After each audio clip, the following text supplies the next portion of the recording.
Grandes empresas como Unilever e Coca-Cola decidiram suspender os anúncios de publicidade no Facebook numa campanha contra discursos de ódio. A empresa promete controle mais rigoroso e já sofre uma queda de mais de 8% no valor das ações. Sobre o esforço contra a intolerância na rede, eu conversei com Pablo Hortelado. Ele é filósofo e professor do curso de Gestão de Políticas Públicas da Escola de Artes, Ciências e Humanidades da USP. Professor Pablo Hortelado, bem-vindo ao Jornal da Tarde. Obrigado pela sua participação aqui. Eu começo lhe perguntando qual é a sua opinião a respeito dessa iniciativa de grandes empresas, grandes grupos econômicos tentarem influenciar o que vai numa rede social como o Facebook, agora com essa iniciativa de suspender patrocínios em troca da retirada dos discursos de ódio. Qual é a sua opinião sobre isso? Essa iniciativa, ela, na verdade, é uma iniciativa que foi tomada por grupos de defesa de direitos civis, grupos que combatem o racismo, que defendem o acesso à informação, a liberdade de expressão. E esse grupo de organizações convocou os anunciantes a um boicote à plataforma, porque ela estava adotando uma política muito dúbia com relação ao discurso de ódio, preconceito, incitação à violência. Ao contrário de outras plataformas, o Facebook teve uma atitude dúbia. Ele diz que quando esse tipo de discurso ele é pronunciado por políticos, o interesse jornalístico do usuário, saber que um político está enunciando aquele discurso, prevalece sobre a necessidade da plataforma rotular ou mesmo impedir que esse discurso se propague na rede. Essa atitude foi considerada por muitos um incentivo à violência, um incentivo ao preconceito, e é uma atitude diferente de outras mídias, né? O Facebook, várias reportagens jornalísticas nos Estados Unidos têm mostrado também, ele aparentemente entende que uma medida muito dura no impedimento desses conteúdos vai impactar muito mais a direita do que a esquerda. E para gerar um pouco mais de equilíbrio político, ela adotou essa política de excepcionalidade ao discurso político.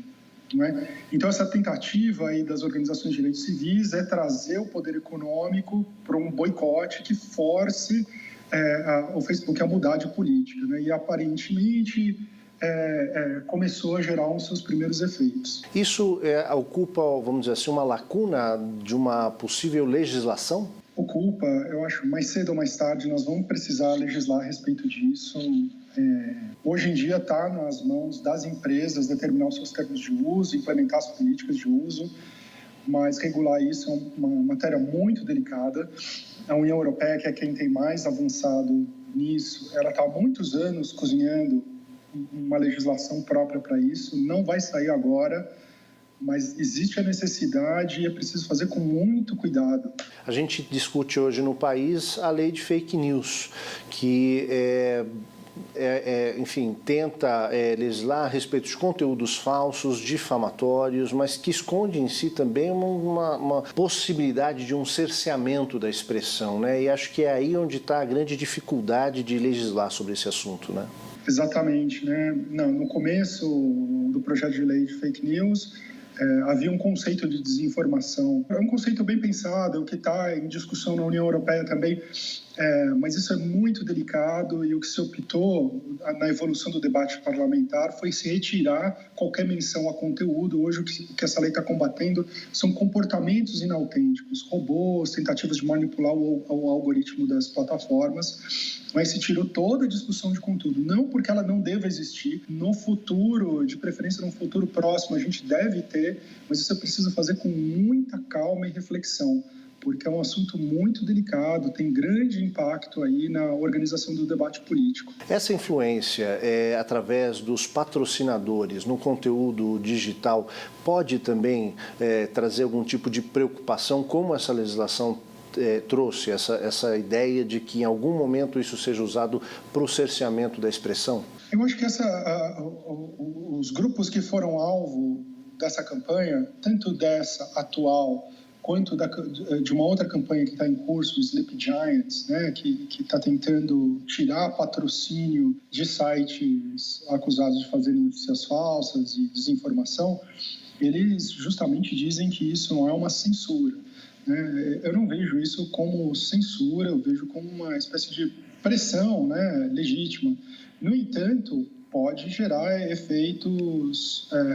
O principal efeito, ao meu ver, é se os dois lados do espectro político resolvem aderir a campanhas desse tipo, né, pressionando os patrocinadores a retirar um do outro, que o conteúdo político como um todo seja considerado um campo minado demais para você anunciar, e isso gere um desinvestimento em toda a comunicação política, seja ela de desinformação, seja propriamente o jornalismo profissional, porque vira um terreno tão controverso que é melhor afastar a sua marca desse tipo de comunicação. Esse movimento começa onde se tomam as decisões nessas grandes redes, que é fora do Brasil. Qual é o alcance que isso tem aqui no país? Essa campanha ela começou voltada para os Estados Unidos, né? Mas algumas empresas já tomaram decisões globais de anúncio. A Coca-Cola, por exemplo, ela tomou uma decisão não apenas de suspender os anúncios no Facebook nos Estados Unidos, como no mundo todo, né? Então, isso pode ter impacto além dos Estados Unidos. Vale lembrar que a atitude do Facebook, ela não é a mesma nos Estados Unidos e fora dele. Por exemplo, aqui no Brasil, o Facebook foi muito duro no combate a esse tipo de discurso, bem mais do que nos Estados Unidos. Provavelmente porque ele estava menos suscetível à influência política lá nos Estados Unidos, onde os republicanos fizeram muita pressão sobre o Facebook.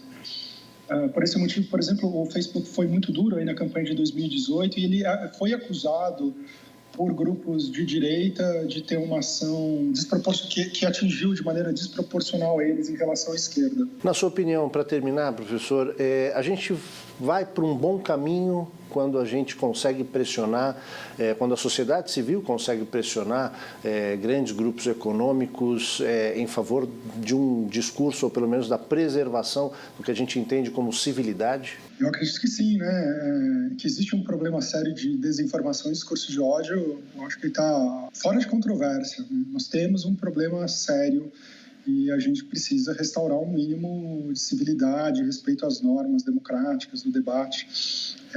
A maneira ideal da gente fazer isso é com uma regulação bem desenhada, tirando das empresas esse poder. Inclusive, o próprio Facebook é uma das empresas que acha que não deve ser eles os responsáveis. Eles andam pedindo uma boa regulação, né? Mas enquanto ela não vem, nós estamos aí contando em parte com a autorregulação das plataformas, em parte com a ação da sociedade civil, que tem pressionado para as plataformas desenharem políticas mais apropriadas. Muito bem, Pablo Ortelado, obrigado pela tua participação no Jornal da Tarde, até uma próxima. Obrigado, até logo.